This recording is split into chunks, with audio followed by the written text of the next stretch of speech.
Bora para os nossos vídeos de análise do volume 2 da última temporada de Stranger Things, começando pelo episódio 5. Max, if you can hear me, you need to run. E aí, seus geeks, tudo certo? Eu sou o Marcos Veloso, vamos para os nossos vídeos de análise dos episódios de Stranger Things. Vou reforçar que eu vou manter a estrutura do que a gente fez no volume 1, fazendo vídeos individuais para cada episódio, sem spoiler dos outros episódios, justamente para o pessoal que assiste um de cada vez e quer ver um vídeo também de cada vez. Começando então com o episódio 5, que inicia exatamente após o final do volume 1, né? Após aquela cena absurda do Will. Aqui nós temos eles se reunindo após todo aquele caos, o pessoal entendendo o que o Will fez, né? Então o Lucas ficando impressionado, a Robin também, eles se reagrupando, e aí a gente já começa a ter as uniões dos times. Então a gente vê que a Eleven conseguiu fugir com a 8. A 8 é um personagem que a gente tem que ficar esperto aqui, porque algumas ressalvas em relação a ela. Ela usou seus poderes de ilusão. Pra quem não lembra, lá na segunda temporada a gente vê que os poderes dela são diferentes dos da Eleven. Ela tem o poder de criar essas ilusões, então ela se coloca ali como se ela estivesse ainda presa pra enganar os militares, e eles conseguem tempo pra fugir. Nós temos também o pessoal brincando com as classes de D&D, um falando que o Will é um mago, o outro falando que o Will é um feiticeiro. Ele está mais realmente para feiticeiro. Eu vou fazer um vídeo depois falando sobre as classes de cada um dos personagens, explicando essas classes para vocês, então já ativa o sininho aqui. Mas são detalhezinhos bem legais, e aí o episódio segue com outros pontos interessantes a serem discutidos. O primeiro é que o Henry Creel, ele está com 12 crianças, que é exatamente o mesmo número de crianças que o Dr. Brenner usou para fazer os primeiros experimentos, para tentar replicar o poder do Henry Creel. O Henry era o primeiro, né? E aí depois da Eleven ainda tinha um outro menininho que é mostrado lá nos flashbacks da quarta temporada. E nós temos também a descoberta de que os militares estão fazendo outras pesquisas, então aquelas teorias em relação à doutora interpretada pela Linda Hamilton estavam corretas. Ela substituiu o Dr. Brenner. A gente não sabe ainda se eles vão indicar alguma relação que os dois tiveram, ou se ela é apenas a pessoa que entrou no lugar dele ali, mas ela também está fazendo os experimentos dela para replicar o que foi feito com a Eleven, com o Henry Creel. Então ali também provavelmente devem ter 12 mães ou até mais, né? Porque tem os testes que dão errado, então eles vão fazendo no máximo de pessoas que eles conseguirem.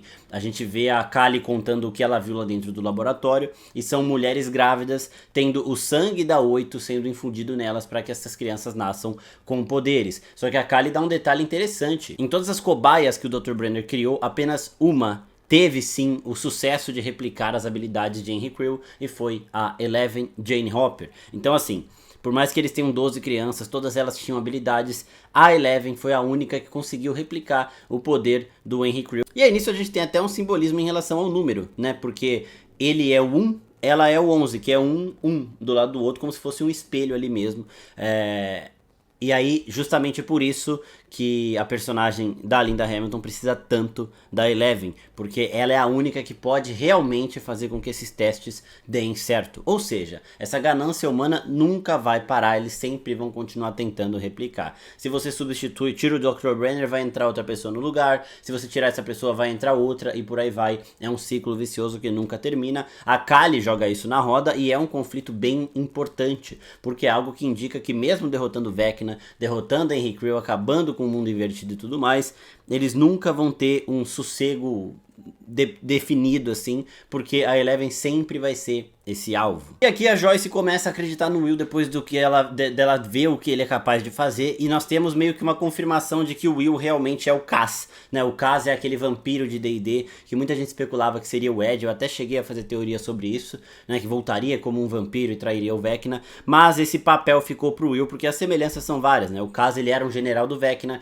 que recebeu poderes do Vecna e acabou traindo o Vecna depois que alcançou e descobriu um poder imenso, né? E aí a Joyce tá conversando com o Will ali, e ela fala, né? Você recebeu esse poder dele, agora você vai usá-lo pra destruir o Vecna no final das contas. Então é basicamente a trama do Cass. Ela fala, né? Use a espada dele contra ele mesmo. Então realmente é um paralelo muito forte pra gente continuar achando que seria outra pessoa. Até porque falta só um episódio, eles não colocariam o Ed nesse momento, mas o paralelo do Cass e do Will é bem óbvio, fica ainda mais óbvio nessas falas da Joyce. Aqui nós temos uma cravada que a Vit deu lá no nosso podcast do volume 1 de Stranger Things, então se vocês estavam ouvindo, vocês já estavam preparados para isso, de que as intenções do Vecna, elas são através de um buraco de minhoca, né? Elas envolvem um buraco de minhoca para fundir os dois mundos. A gente falou disso lá justamente porque o volume 1 dá uma ênfase no buraco de minhoca, enquanto o Dr. Clark, o Sr. Clark, estava ensinando isso na sala da Erika.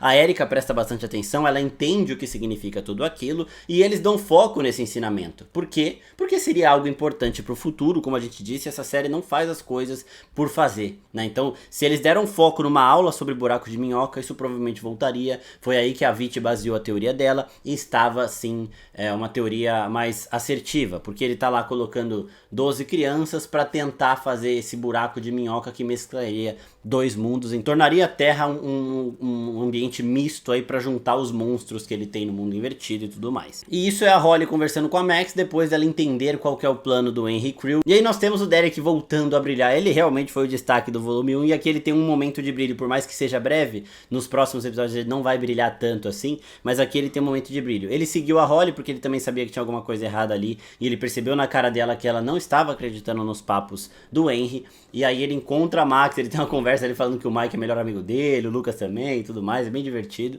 E aí elas usam o Derek pra continuar o plano delas de tentar achar uma saída. E o Derek ajuda porque ele é muito brabo. Allowed to go in the woods. It's against the rules. According to who, Mr. Rogers? He can suck my fat one. Então a Holly fala pro Derek que ele precisa ser aquele pela-saco que ele era no começo. Ele não tem que ser o Derek bonzinho que ele tá sendo agora, porque eles precisam distrair o Henry Creel e criar o caos enquanto elas tentam achar uma saída. E aí ele volta pra lá, ele começa a causar do jeitinho que ele sempre faz. Ele fala, eu vou embora daqui, não sei o que, já tumultua as crianças. E aí quando o Vecna pega ele, quando o Henry Creel pega ele de novo, ele pega um mapa ali que tava com a Holly e com a Max, né, que elas deram pra ele. E o Henry fala, quem te deu isso aqui? Ele, a sua mãe. Ele olhou na cara do Vecna e mandou essa. Caralho, o maluco é brabo.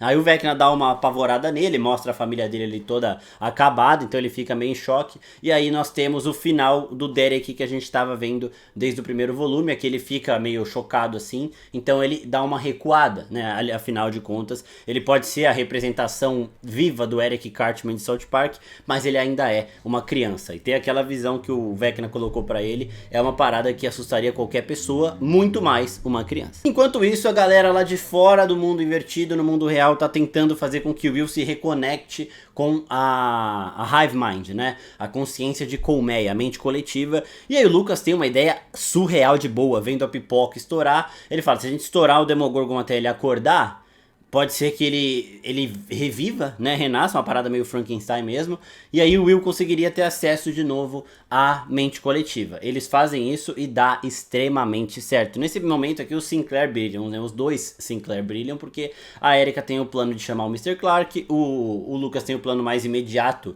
de reviver o Demogorgon, e os dois planos vão funcionar em algum momento. Então esse plano deles aqui de acordar o Demogorgon é bizarro de bom, tá? Toda essa interação, tudo que acontece nesse momento é muito bem feito. E aí eles conseguem acordar o Demogorgon, o Will consegue se reconectar à mente coletiva. Enquanto isso, a Holly e a Max estão na mente do Vecna, fugindo dele, mas ele tá se aproximando delas, e a gente tem um clímax surreal, um momento de você vibrar na sala, de você vibrar onde quer que você esteja assistindo, com quem quer que você esteja assistindo, porque é uma cena muito, muito foda.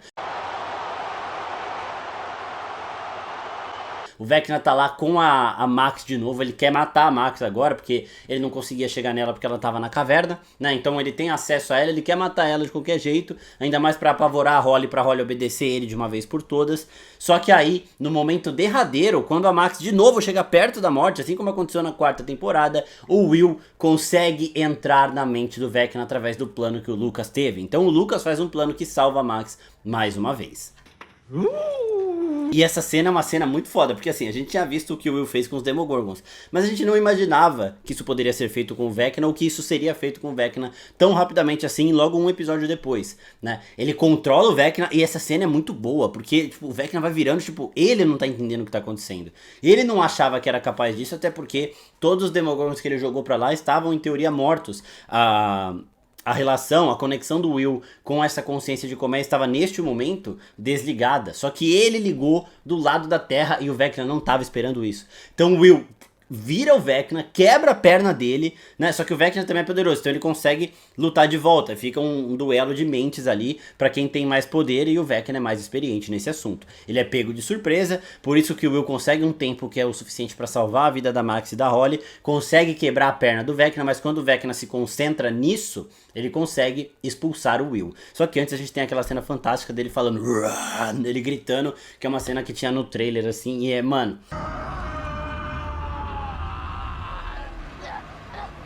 Essa cena foi muito foda. Quando eu entendi o que tava acontecendo, eu falei, caralho, mano, que coisa muito bom, realmente. Esse é o ápice pra mim de momentos de ação deste volume 2, tá? Uma cena que não era tão esperada assim, e é uma demonstração de poder bizarra do Will, algo que talvez ele venha fazer mais pra frente, mas pelo menos é um momento que o Vecna sai do controle. A gente sabe por que ele queria o Will, depois isso também é explicado. A gente sabe que foi proposital ele ter enfrentado o Will lá no final do volume 1, que ele entra, ele fala o que ele falou pro Will e depois ele sai. O Jamie Campbell Bower, que é quem faz o Vecna, chegou a falar em entrevista que nada que o Vecna fez ali com o Will naquele momento do episódio 4 foi imprudente, né? O Vecna sabia o que estava fazendo e sabia por que ele precisava do Will acordando os poderes. Só que ele não esperava que isso iria acontecer, e isso foi muito foda. Temos o Dustin e o Steve brigando de novo. O Steve, ele cita uma coisa que foi muito comentada até por quem assiste Stranger Things, que é em relação ao final do Ed.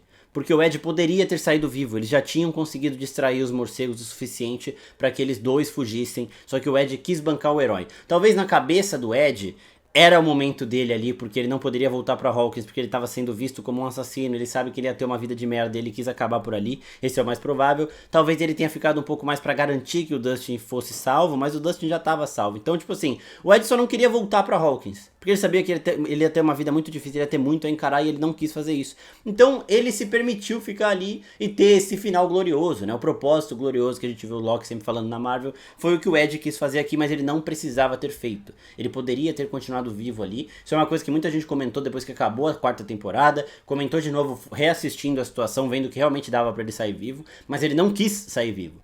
E quando o Steve joga isso pro Dustin, o Dustin fica muito puto. Porque ele sabe também isso, só que ele não queria ouvir isso, né? Tipo, porra, o Ed podia estar aqui, não era algo inevitável. Se eu trabalhar na minha mente que era algo inevitável, talvez isso fique menos doloroso. Mas quando o Steve joga toda a verdade na cara dele, eles começam a brigar ali, e aí... Oh, my God. E aí também, depois de ter brigado com o Steve, o Dustin sai ali e ele acaba achando um livro do Dr. Brenner, e ele descobre que o mundo invertido e aquela muralha não são criação do Vecna, mas sim do Brenner, dos militares, das pesquisas norte-americanas.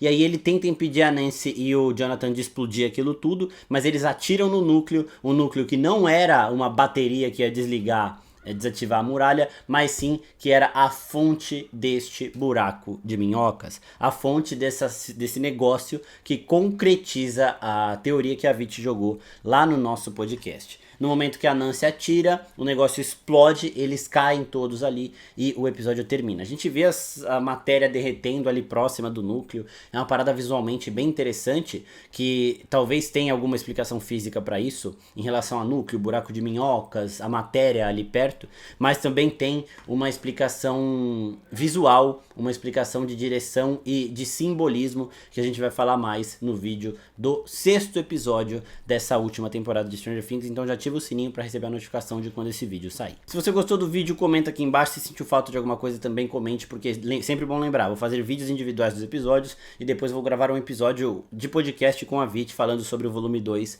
por completo. É isso, pessoal, muito obrigado e até a próxima. Tchau, tchau.